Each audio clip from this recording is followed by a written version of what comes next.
Hello everybody, welcome back to my channel. My name is Allison. If you're new here, welcome to Wonderland. Today I am making a tag. As of right now, no one has made a Sour album book tag, which we're all obsessed with. I am obsessed with Olivia Rodrigo's new album, Sour, like everyone else. So I really wanted to make a book tag to just celebrate it because it's a fun, I love the music. It's been on repeat for the past like 3 days. But if anyone else does have a book tag, let me know down below and I'll definitely link them in my description, and yeah, just so their book tag is also promoted. But yeah, this is gonna be super fun, and let's get on to the questions. Oh, also all the questions will be written down below for y'all, so you guys can do the tag.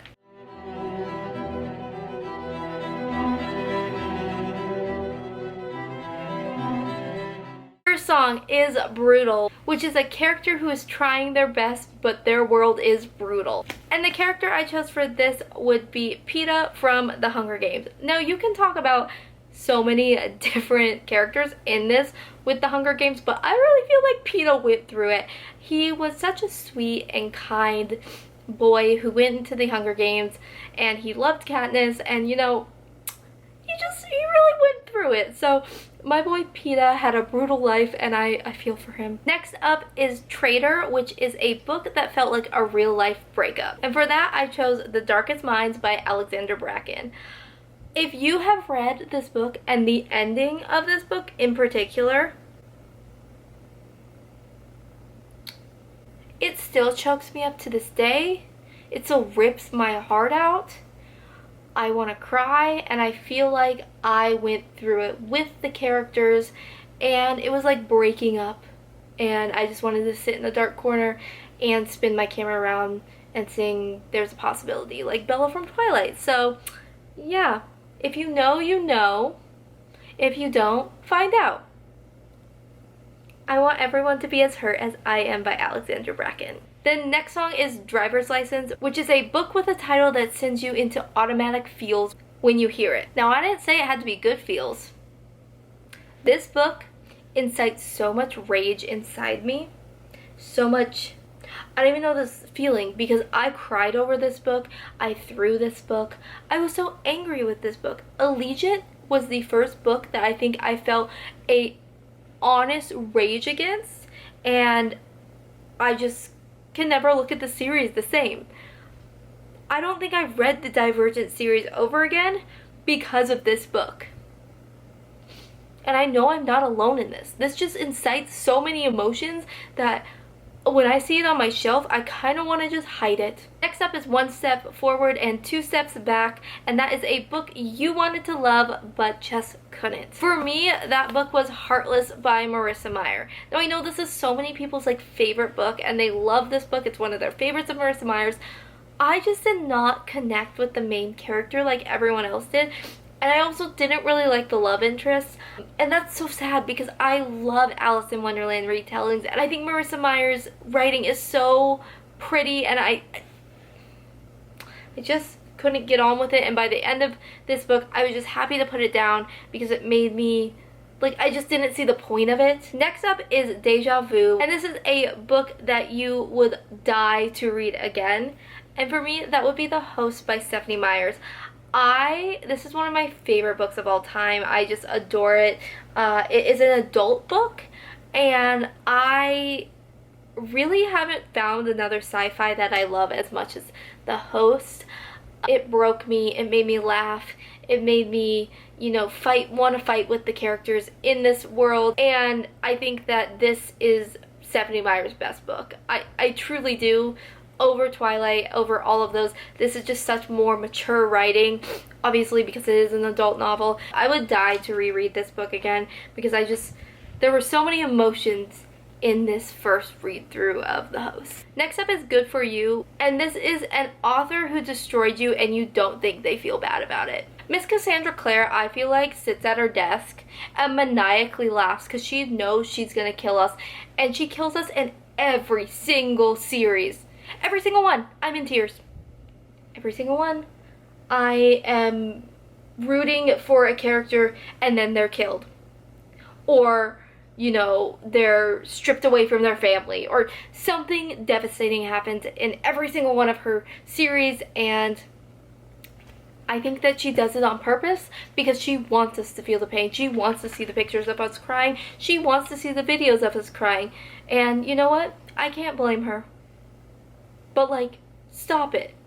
Get some help. Next up is Enough for You, which is a book character you do not think deserved to end up with the main character.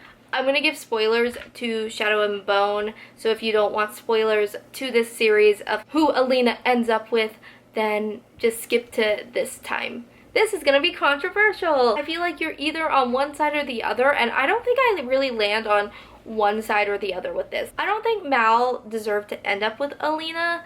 That's just my personal opinion. I don't think she should have ended up with the Darkling either, but throughout the series, Mal just irritated me to no end.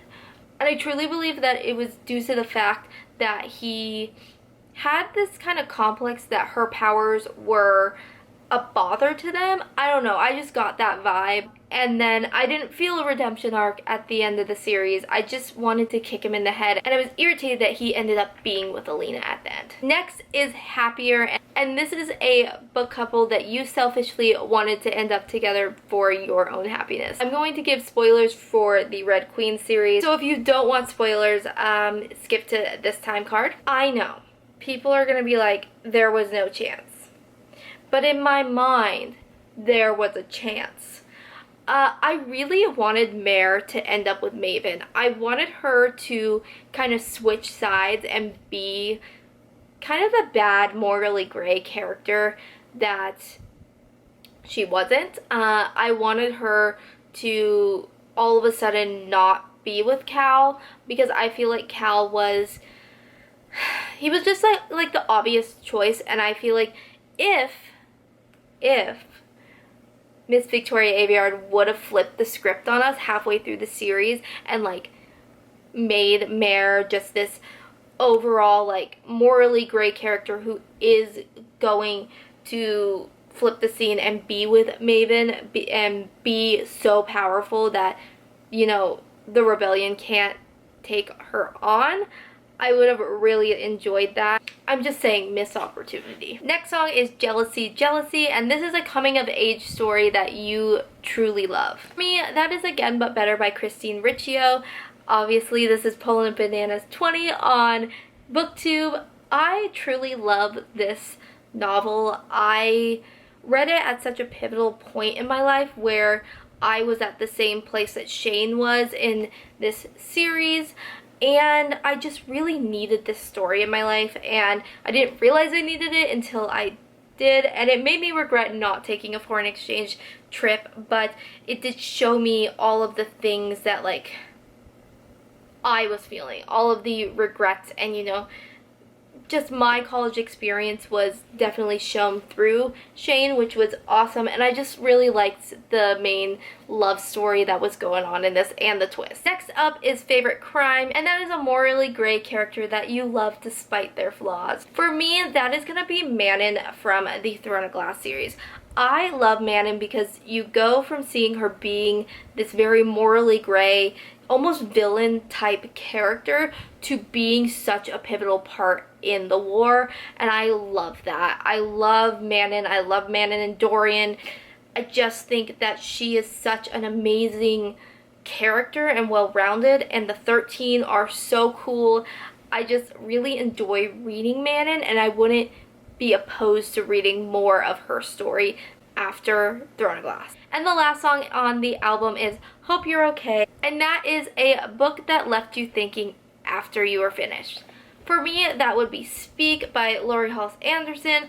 I've read this so many times, and every time I finish it, it leaves me speechless and thinking. This is a story about a girl who goes through a sexual assault and is the outcast of the school, and it's just her journey through that and how a teacher definitely helps her through art to cope with what has happened to her and heal from it.